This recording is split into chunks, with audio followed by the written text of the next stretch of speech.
ayenda ni agirwo gutwira ngari gukurana mitino ya barabara ta king'uki gia bururi utacukia makinya mana ihenya kuhukia mitino ya barabara gwika mogaruruku kiheriro honge-ini rwa NTSA ni mamwe ma mendekithia maria nyitite sector-ini ya kugacirithia umenyereri barabara-ini maheanite ari njira ya kuhukia mitino iri ithite na mbere na kuongerereka bururi-ini.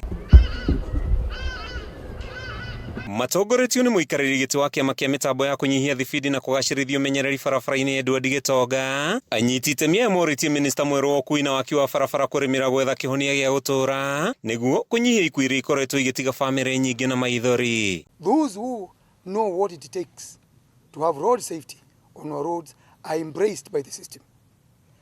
But if you put someone to run NTSA and runs it like his own kiosk in the backyard, then that is what is going to finish this story. Very new CS, and I want him to kabisa mulika on the side of NTSA if he want to succeed.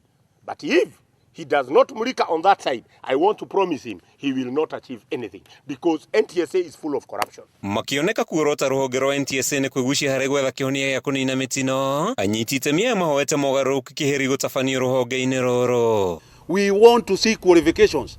Hii mambo ya guesswork, ate mtu anatolewa na huko, ate ako kiwanja ya ndege, anaelewa mambo ya ndege. Mambo ya ndege na gari ni tofauti sana. Na tunataka kusema we want to see professionalism.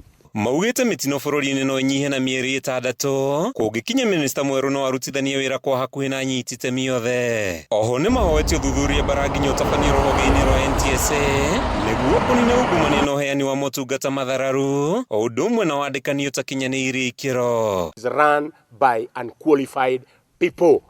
You can imagine a civil engineer being given the director of motor vehicle inspection.